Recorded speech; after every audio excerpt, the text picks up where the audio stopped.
All right, I am here with one of our favorite repeat guests, Fred the Felon. We're gonna catch up. It's been a few months, so I'm curious to hear what's going on with Truckers for Yang with Fred. I know he's been big into investments and stuff. Curious his thoughts on old Andrew Yang and Trump and Biden. But first,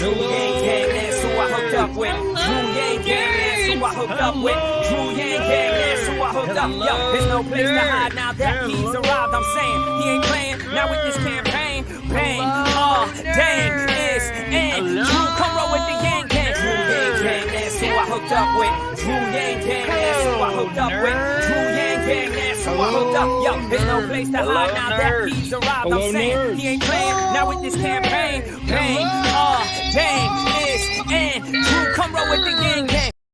hello, nerds. Hello, nerds! Fred's rocking the Nerds for Yang t-shirt. That is a limited edition. They don't make those anymore. But maybe we'll have to reinstate it. Dude, how you doing, buddy? Definitely reinstate. Oh, man, I'm doing great, man. Doing great. Where are you at? I am just outside of Erie, Pennsylvania. So it's the little small part of Pennsylvania that actually touches Lake Erie. Do you get I'm guessing you must see like a lot of the country as part of your job. Are there parts that you just rarely go to, or do you just go all over? I go all over. I don't go to Maine. I don't go to Maine very often, but I do go to Maine. I don't go to like Seattle area as much as I'd like. Okay. Pacific Northwest. West. And I don't go to Florida a ton. You ever make it out to the Bay Area or no? San Francisco Bay Area? Yeah. I mean, I have on occasion. Yeah. I mean, I don't like to, no offense. I mean, it's tough, dude. What's so bad about it, dude? We got some sunshine, nice weather. Well, when you go to the Bay, there's limited room. Oh, yeah, like to drive and stuff and park and everything. Yeah, correct. Particularly for parking at night. So, and then we're on a federal clock, so it's frustrating when you're on a clock and like there's no place to park. You know what I mean? Yeah, yeah. Well, if you ever get near, maybe you kind of I noticed when I order stuff online, a lot of the stuff like the distribution is the eastern part of the state, a little bit outside of the Bay Area metro area. But if you're ever in the neighborhood, man, you got to let me know. We got to grill some burgers. Yeah, 100%. Yeah, if I come to the Bay, I'll hit you up, man. For sure. So what's new in your world? Are you still kind of active in the political stuff? I noticed that it seemed like you might be taking a little break, spending a little more time on investments. Like, what's going on in Fred's world? Well, I'm definitely getting more into the investment world. Trucker for Yang, I'm putting that on pause just because I have friends that are running for Congress. Right, personal, and I value my friendship with them more than I value like what I can bring to the table to them in terms of like running a PAC. So what are are you volunteering and kind of getting involved as part of their campaigns, or what do you mean? More just along the lines of doing like giving my advice on like the blue collar perspective of their particular district, just having fun loving conversations about how to generate votes, stuff like that. Have they announced their campaigns? Can you share a little more about them, or is that still people that are already in Yang Gang? Nice. Yeah. All right. Well, I've been working on my nonprofit of the people, where we're trying to increase awareness for local candidates. So hopefully, we're adding a bunch of new features in a few days, and then we have some ad campaigns running next week. Just trying to get more eyeballs on folks running at the local level, because that's the NCAA, man. That's where the talent gets developed.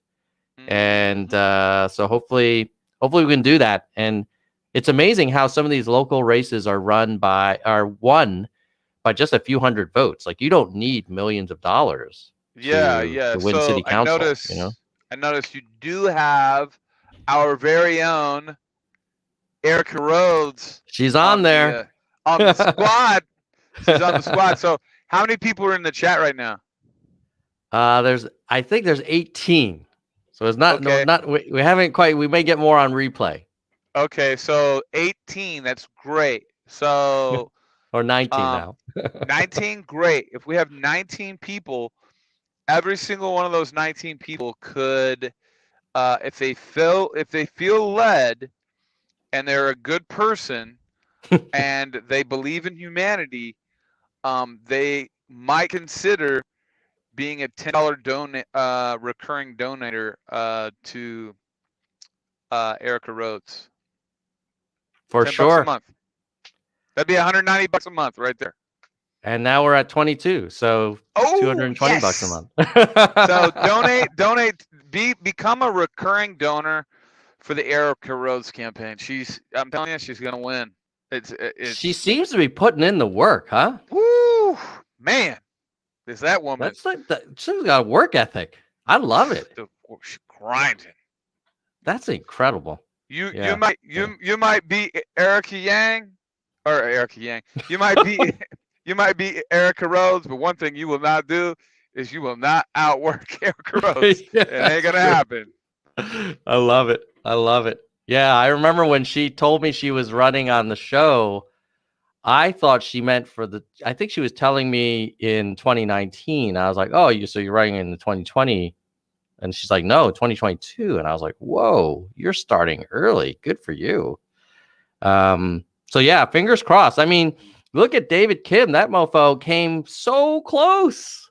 So close. Yeah. So it's hopefully we get there, man. Yeah. I'm definitely she's like one of the top people that I think can actually move the needle, really. Do you so what's your take on all this, like investing stuff? You seem pretty kind of enthusiastic about it. What's the latest? Yeah. Oh, well, I mean, it's been tough. Like I lost like 10 G's in the last couple weeks. Right? But I mean, with the territory. Well, I mean, I was up so much that like 10 G's was no big deal. You know what I mean? That's great. That's great. Yeah. And the thing is, a lot of people have, really cool, awesome opinions about this, that, and the other, and my kind of my thesis on investing is like nobody knows squat, right? Mm-hmm. And like buy and hold just beats out. Amen, man. I'm a big fan of that. Yeah, buy and hold beats out entry price, right? It beats out, the market conditions, all kinds of different things. So I'm all about buy and hold. That's my thing. Love it. I'm a fan of dollar cost averaging, buy and hold, and index. It's the least sexy approach, but over the long run, it can deliver results. I'll take 2 out of 3. You're not an index man. Yeah, I'm not an index fund guy, right? Like I was joking with my brother, right? I was joking with my brother. He was, the new SPAC thing, right? Mm-hmm. Yeah, so yes. You know about special purpose acquisition companies. Okay. Mm-hmm. So I was telling him about different SPACs, and he's like, dude, like these are blank check companies. Like they started in like the Cayman Islands, and I'm like, yeah. Like, and then he's like, he's like, he's all weirded out, and and then I'm like, yeah, these companies, they just start a company and then they acquire a company that they like, and then they make a deal on like how the percentage of what they're gonna get for acquiring the company. I was trying to explain it to him, and he's like one of those people. Like you have people that are fundamentals, technical analysis. You have people that are public sentiment. He's definitely a technical well, more fundamentals than technical analysis. I like technical analysis, public sentiment, and I'm a speculator. Like I'm not really an investor, so to speak. Mm-hmm. You know, so he's a guy that's like gonna buy Netflix. You know what I mean? Yeah, That's no, his. I feel you. I might even be a little bit more conservative than him. Although like it looks like John Dorsey does not agree with me. He might be on your side. He's saying that index funds are for the weak. Well, I've heard that argument. But whatever works. Just it's a Well, free country. yeah. I mean, it's your money, right? Yeah. So I mean, if you wanna buy, what you're all about buying SPY or what? So I have basically, I think 70% in a variety of index funds. I have 20% in bonds, corporate, very supposedly safe corporate bonds. And then I think 10% is like focused on international. But yeah, I don't own any one particular stock. The only one particular stock I own in a large amount would be like from my day job employment kind of stock options. Yeah. Okay. All right. Yeah, I would imagine Google's nice. Yeah, it's doing okay. It's holding up. Yeah. But you never know, man. Like I remember when I was I'm saving, just so you know, I'm saving like right now. I normally every time I have money, I go right to the market with it. Right? I am no, seriously. I am saving for a black swan right now. And Google is probably one of the companies I'm thinking about. Either like I like Google and I like Nvidia. Like in a black swan event. Yeah. What do you think is going to happen? Well, I mean, I don't know if you've been following the markets, but like in the last week, like, dude, like, you know, the rising interest rates are putting a downward pressure on tech stocks. But I like Google because I like the division that they have for self-driving. Oh, Waymo. Waymo, yeah. So I like Waymo, and I think that I'm a big believer in TAS, right? Which stands for Transportation as a Service. So this is something that would really be big in your area. Like it would start off in your area and maybe Los Angeles, New York, but it would actually move to other parts of the country. It's this idea that so especially with the global pandemic that we have right now, the Americans spend 4% of their time in a vehicle, in a car. And then what they do is they spend, the average car payment is $500 a month, and then that's not without insurance. So you're talking about $700-800 sometimes, right? Yeah. So it's a huge expense. So you have a lot of companies like Waymo and Tesla, and these companies that are going to integrate self-driving in the future, where car ownership will be a thing of the past, and you'll have a subscription service like Netflix. Yeah. And you'll just tell the subscription service where you need, like when you need to be picked up, and and then you won't have a car. It does seem highly inefficient for tons and tons of people, or tens of millions of households, to have sometimes multiple cars in the driveway, but they only use it a fraction of the time, but they have to pay for the cost of those assets, 24 hours a day. Yeah. So we're even looking at insurance companies now that are like you pay your insurance per mile. Yeah. So makes sense. Yeah. So when TAS comes to fruition, one of the things on a short insurance companies like big time. Yeah. It's coming. So let me ask you a little bit about politics, though. Are you following the New York City stuff with Yang, or are you following the kind of stimulus debate with the Republicans, or more what's of the your take? stimulus Yeah. more of the stimulus debate. Yeah, I mean, at the end of the day, like, I'm not saying I don't care about Yang's New York run, but I mean, at the end of the day, like, he's got it in the bag, right? Like, all he has to do is just like not fumble the ball. Like, basically, he all he has to do is like not throw an interception on the 1 yard line. Yeah, just keep it on the ground. Yeah. Yeah, just keep it on the ground. Yeah. Give it to Marshawn Lynch. You know what I mean? For the Super Bowl. That's right. You didn't get the first. You didn't get the first. The first. That was painful. Sorry and then about seeing that. Brady win again was just Yeah. also weird. It brought back some weird memories. Yeah.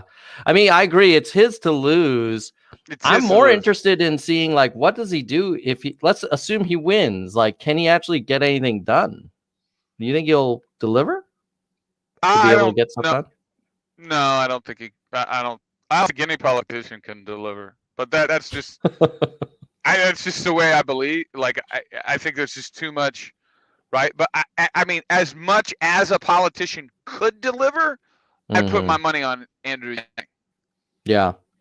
Yeah. But in terms of delivering, I think he'd have a better chance of delivering, local in New York than he would nationally. Mm-hmm. But and I'm not saying that he can't deliver. But I am saying that, like,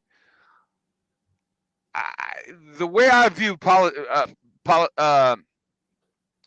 policy and politicians is, like, now I'm kind of on the show me train. Like, yeah. You want to see results. Yeah, like, talk to me in 2 years. Yeah. You know what I mean? Like, I do. Yeah. One of the things I like about him is I have a feeling he's going to track his, like, he's going to take the American scorecard to New York. Mm-hmm. Yeah. You know what I mean? Like the New York scorecard kind of thing. Yeah, right? Totally. Which, tracking results is something that, like, it's not even.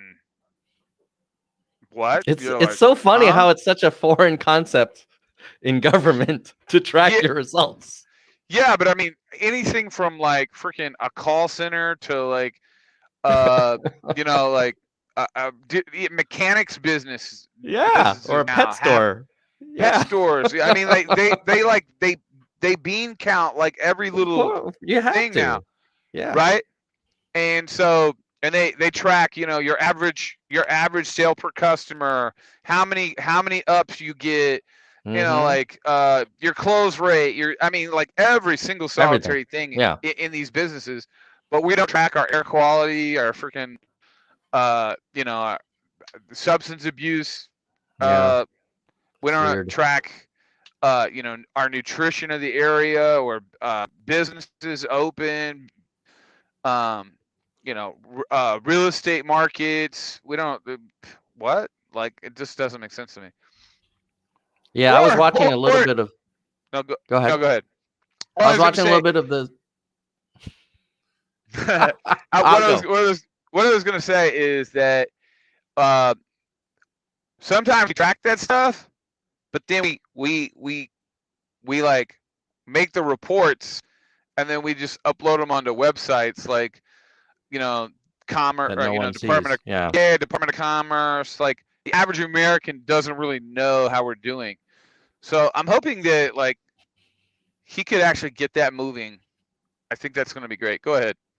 Yeah, no, I was saying I was watching a little bit of the PAC speeches, and there's not a lot of metrics there. There's not a lot of tracking of results or specifics. It's all very, like, emotional, like, we're for freedom, they're gonna take away your guns, they're the communists, blah blah blah, we love America. But unfortunately, I think that's what the crowd wants. I don't think the crowd wants to see a chart on air quality over time. Do you think? I mean, I don't know. I don't feel like they want to see that. Well, I would say that some of the sentiment that some of the sentiment that they're saying at the CPAC is correct. They unfortunately are like the way that it's presented is a tribalist like propaganda machine, if that makes sense. Yeah, I mean, I think they deliver, like if you look at Marjorie Taylor Greene or Lauren Boebert, like they are delivering red meat to get people animated and emotional so that they get support and they get reelected. But ultimately, if you care about results, then what are we going to get? Like just a bunch of more gridlock and polarization? Like, where is the reasonable person saying, hey, here's a problem. Here's how I want to solve it. These are the specifics, and this is how I measure success. The reasonable person is is Mitt Romney, who's like Yeah, you know what I mean? He's just like, yeah, I could be convinced. I actually think there's some goodness in that guy. yeah. Well, the thing is, he's so incredibly, he's a religious person who's like, convicted in his beliefs that like there's no amount of tribalism that's going to get him to like get off of his beliefs. Like, like he believes what he believes. You're either with it or you're not with it. That's okay, right? And the Republicans or Democrats, for that matter, are not. So what I see like a Mitt Romney Republican type versus the Trumpsters in the GOP. And yeah, but I think the Mitt Romney Republican type will get crushed in the GOP primaries. Those Trumpers, they don't like the Romney types. They think he's a Republican in name only, that he's not hardcore enough, and he's part of the establishment, blah blah blah. Or do you think there's a chance for a Romney style Republican in the 24 primaries? I do because I mean I do because he's he's Mormon, so the Mormons are going to come out in droves, and they're bigger than you think. Okay. And then if you can make the case to the conservative Christians, like I like, how can you make a case if you're a conservative Christian? How are you going to make the case that Donald Trump is like our man of God? Like when I hear stuff like that, I'm like, are you kidding me right now?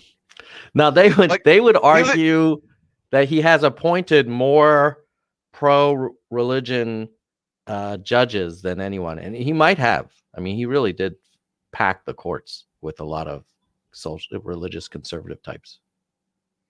He himself has not lived the life of Christ. Yeah, for sure. I mean, I'm all for packing the court with those type of people. It doesn't matter. That doesn't matter to me, right? Like I'm all for doing that. I'm all for not doing it. Like that it's really how somebody governs, how somebody looks at law.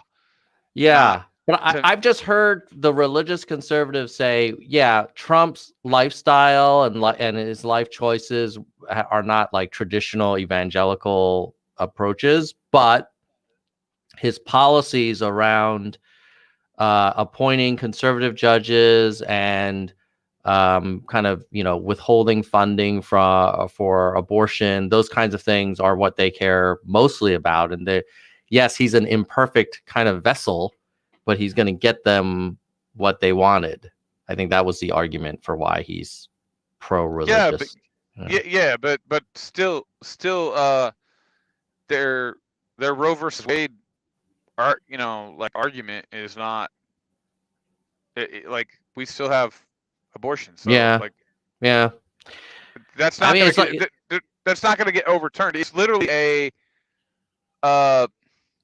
I mean, at this point, it's literally just grandstanding, like saying, "Hey, we won the Super Bowl, but we don't get the trophy." if you're a conservative Christian who like is anti-abortion, and you're trying to put anti-abortion people in the, as judges, but still no move is being made toward that. Like, I don't understand how you're calling it a win.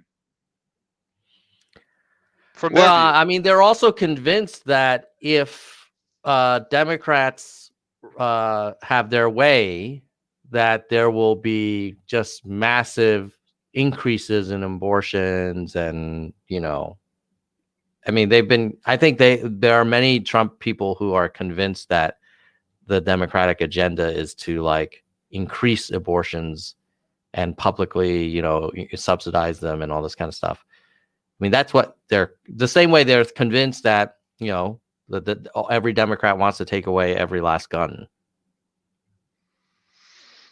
Well, I certainly hope that that's not the truth. But I don't I'm think not, it's true. I think most I, Democrats are probably fine with like just I, reasonable gun I'm laws. yeah, I'm definitely not. Like I want to be able to have full capacity. Like I want to have 30-round clips, right? Okay, but where do you draw the line on that? Like, can you have like a 50 cal like in your house? Yeah. Oh. Yeah, you can have a 50. You can have a 50 cal in your house. Why not? Well, then what about like, like an M60 or some fully automatic, clearly heavy duty weapon, Well, battlefield weapon? those are. You have to have special licensing for those. Okay, so you are okay with some requirements then? Or are you Uh, like, actually anyone should get an M60, you just put it on the roof? Like, I'd be worried about people like who aren't thinking straight using heavy weaponry. No? Well, I'd like to pass off. I'd like to pass off some heavy weaponry to the Asians that are getting attacked right now. I can tell you that much. Yeah, but you don't need you could get by with the Glock in for the kind of sidewalk stuff, right? Like you don't need. Yeah, of course. I mean, of course. But I was in a room last night on Clubhouse, and Yeah. people were talking about this issue, and I'm like, man, I'd like to see the Second Amendment. More of like, if Asians were known to like be The Second PAC. Amendment, if Asians were known to PAC and like Asians, I said, like nobody goes to the farmlands of Arkansas, Mississippi, Alabama, Texas, and attacks people, because they know like the second you open the barn doors, like you'll get blasted. You know what I mean? So I'm pro Second Amendment. We got to have this idea that we don't have. People say, "Oh, we don't have background checks." I'm like, for the most part, we do, right? We got to. Well, why do you we got think a gun show loophole? Why do you think there's been such a spike in violence against Asian Americans? Like, what do you think's driving that? I don't know. I just was on a phone call with the Asian activists, and I was like, I'm trying to figure this out. Like, why? It seems as if the sentiment is black on Asian, black American versus Asian American. So what do you think is, what's driving that? Like, why there's always been tension there, but it seems to be more pronounced lately. Yeah. I guess there was like 10 attacks on Asians in the last 10 days in New York City. Yeah. And do we know that it was mostly black on Asian crime? Yeah, mostly. Wow. I would submit to you. I would submit to you if it was 10 black Americans that were attacked by 10 white Americans, it would be like literally it would be a 24-hour news cycle. And it would be nonstop 24/7. Yeah. And like from what I'm seeing, you're getting a few articles written here and there right about this. Yeah. So if you think if it were 10, it seems like Asian lives don't matter. Yeah. So you think if it were, let's say, 10 Asians targeting Jewish people or Hispanics, or 10 white people targeting black people, it would have gotten more coverage than the kind of stuff that's going on with the Asian American victims? 10 black people attacked by 10 white people for sure. Yeah. Yeah. That is, I mean, the Asians are generally the historically, I think, the ethnic group that people Invisible. kind of kick around. Invisibility. Yeah. It's unfortunate. But only, I think there's a couple of ways we get through this. One is everyone, not just Asian Americans, can say, hey, this is not cool. This is some bullshit and it needs to stop, and Yeah, not put more cool. attention Not on it. cool. This is bullshit. Yeah. The second thing 100%. is, this is where if Andrew Yang is a mayor, presumably he could draw more attention and kind of make sure there's sufficient policing and that kind of thing. It's a delicate one, though. If it really is predominantly black on Asian, I haven't seen those numbers, but let's just say, for example, if it were, that's a delicate conversation for a guy running for New York City mayor, right? Like, it's a lot of votes there. Yeah, I mean, this is a delicate conversation, regardless of who you are or what Yeah. the situation is. Like, for me, I tend to look at delicate conversations and just say what the hell is on my mind, right? And like the chips fall where they may.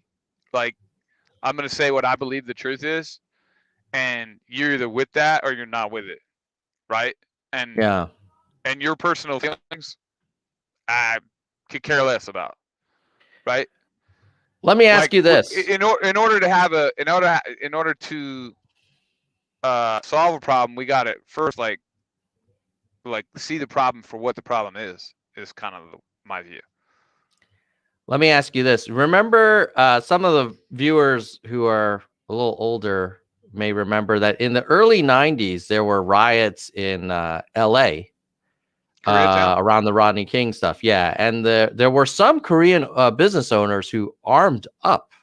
The rooftop Koreans? Yeah. Yeah. What do you think of? Do you think now there are a lot of people who are saying, hey, you can't be a vigilante. You're not empowered to enforce the law. Like, just stand down.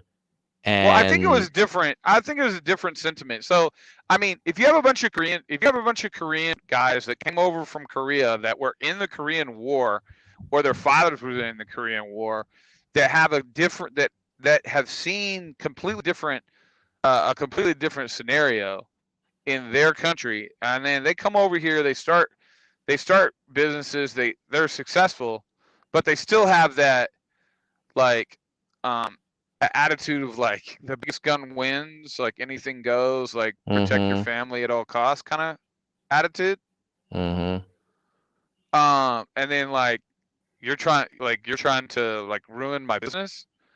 That's probably why you saw that back then. Are you particularly concerned that those things in the 70s and 80s and 90s and like are now spilling over to now? Yeah, I mean, I remember in the 80s there was violence against Asians when Toyota, Honda were taking away a lot of market share from GM and Chrysler and stuff. And then now you could imagine maybe there's some anger around like the Kung flu or the China virus or the Wuhan virus, all that topic, like how China attacked us and everything. And at some point, how would we feel if some Asian Americans took action if they saw someone being attacked and they how would I feel? Basically violently defended the person being attacked? I would feel like, could we get it live on CNN and Fox News?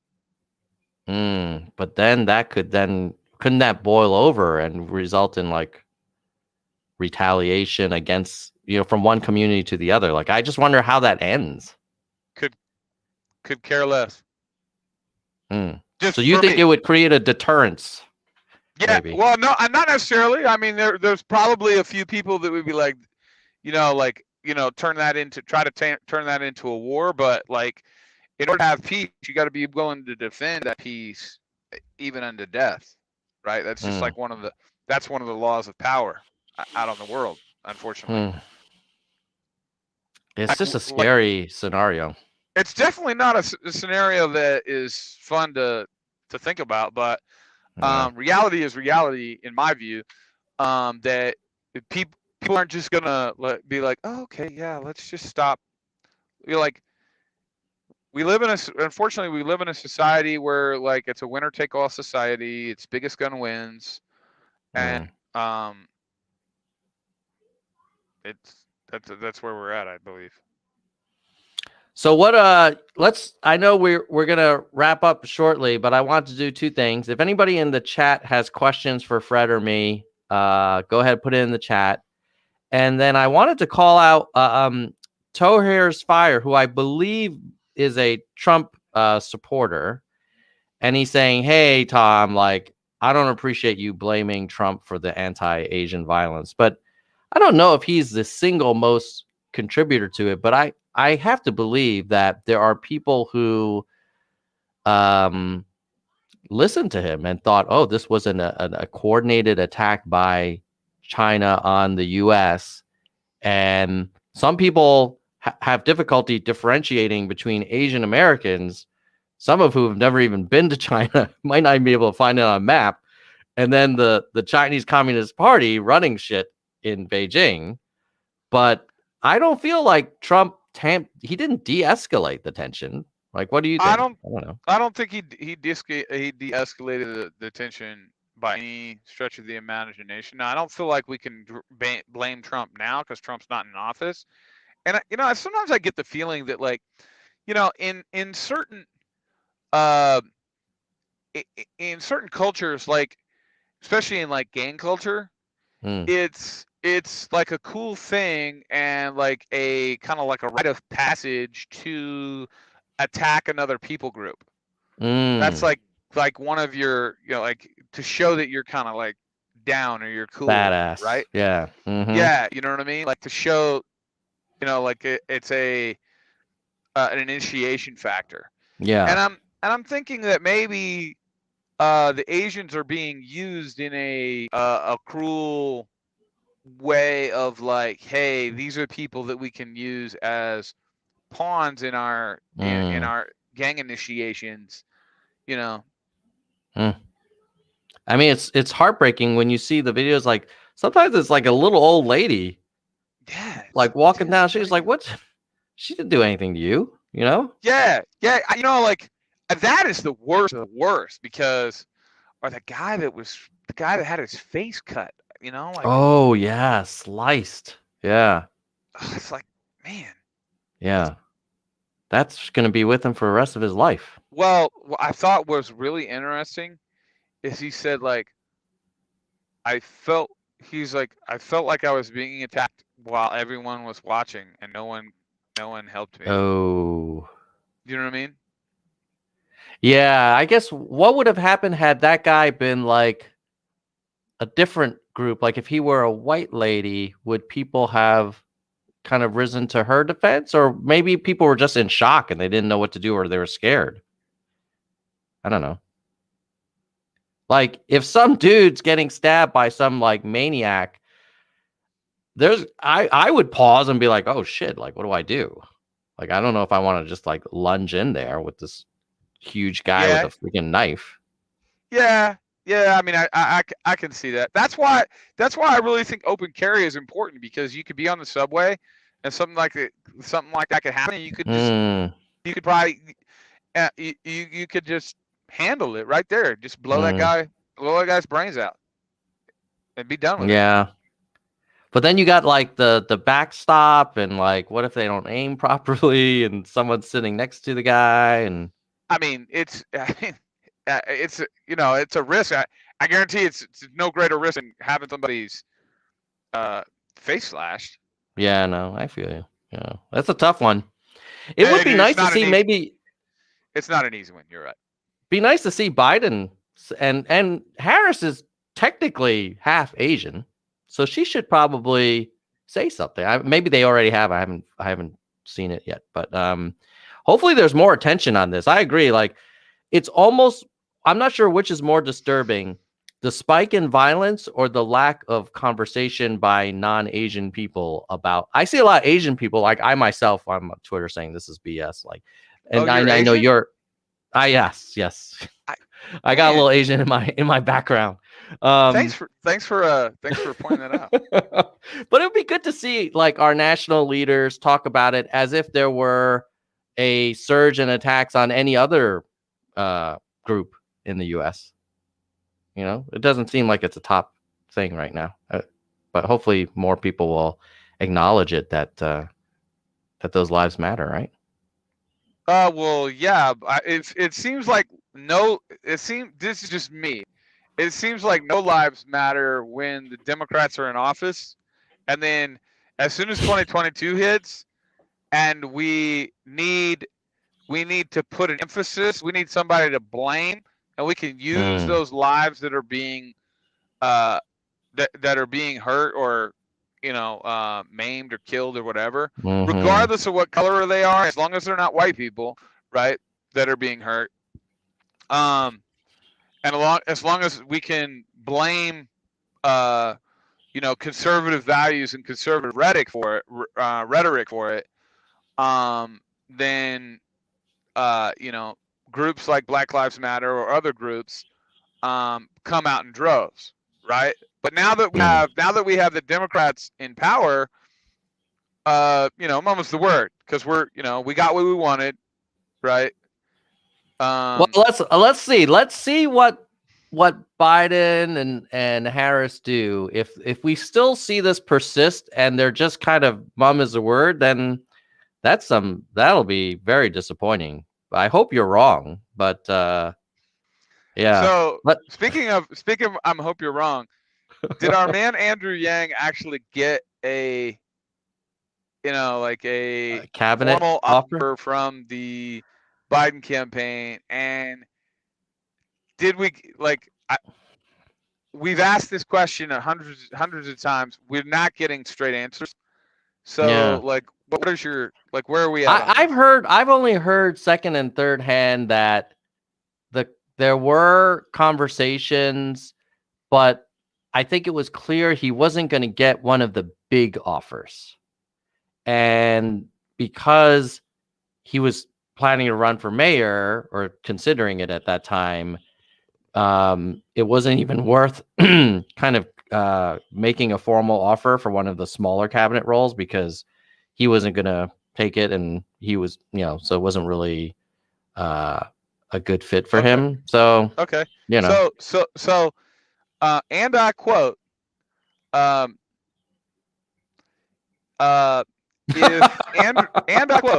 if Andrew Yang doesn't get a meaty role within the Biden campaign, I am Democrat.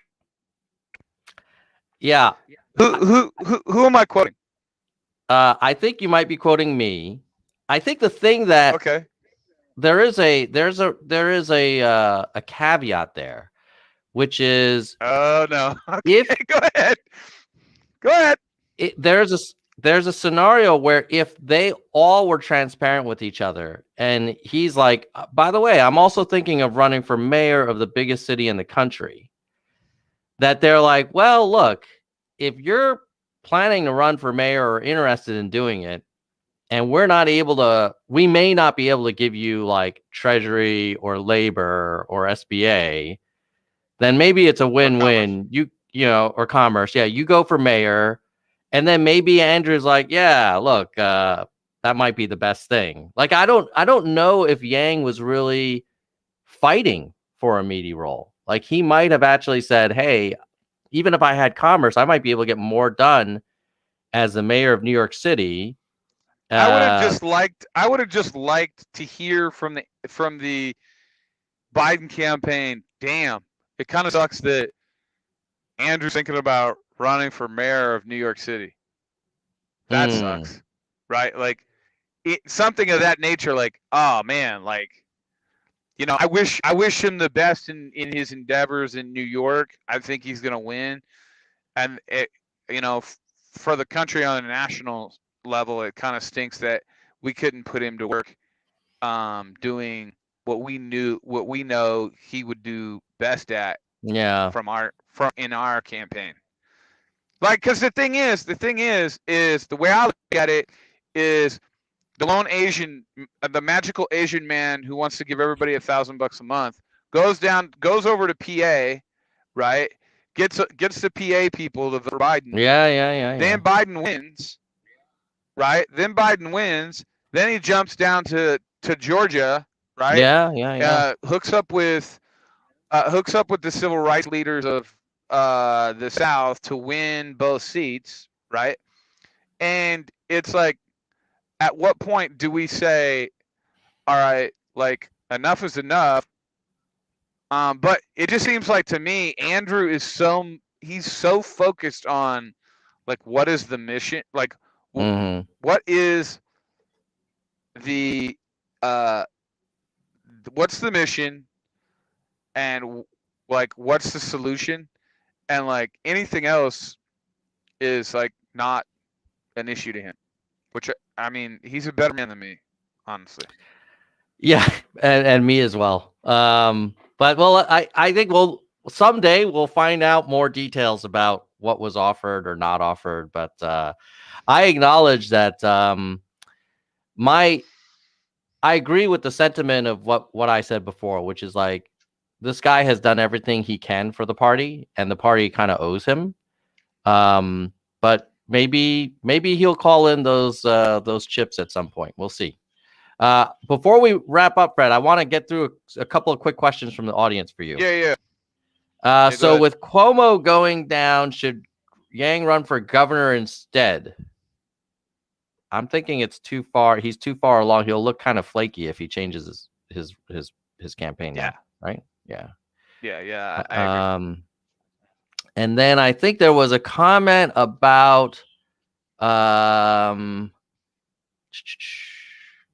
blaming the white man when we were talking about the anti-Asian stuff.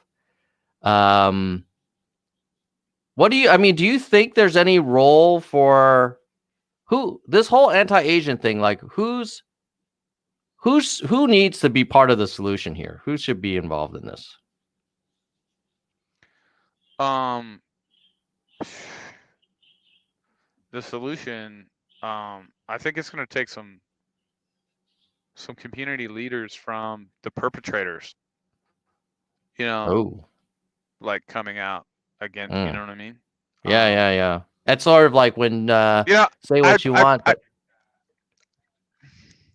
it's like when George W. was very clear about saying, hey, Muslim Americans are not the same people who did this on 9/11. Like it needed to be him saying that and saying, you know, we don't want any kind of like anti-Muslim violence after the 9/11 stuff.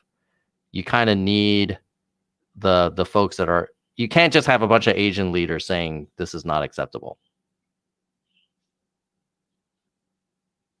Yeah, exactly. Yeah.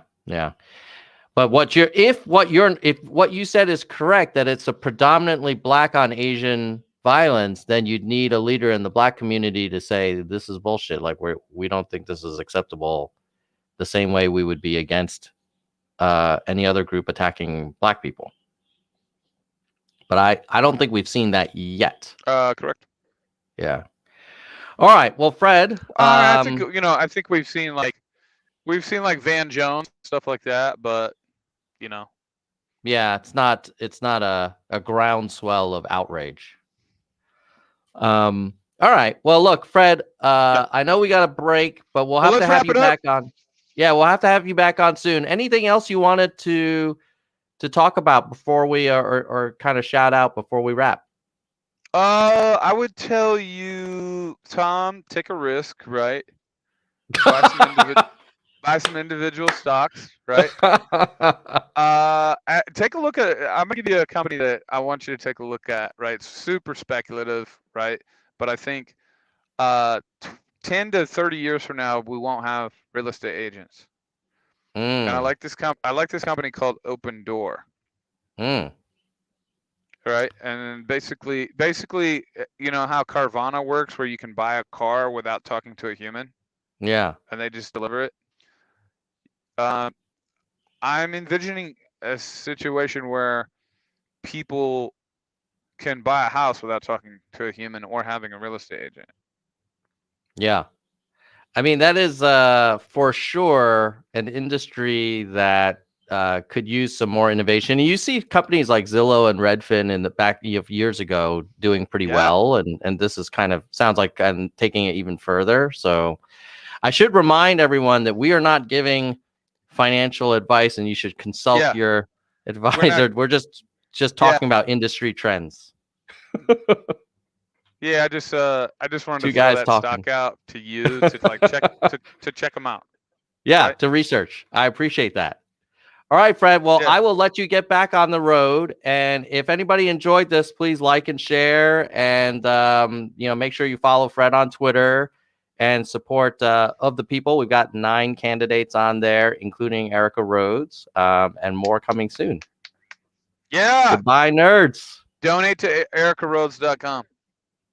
Do it. And we now have 58 people. Yeah, so it's $580 a month if everybody gives $10 a month now. All right. Goodbye, nerds. Peace. All right.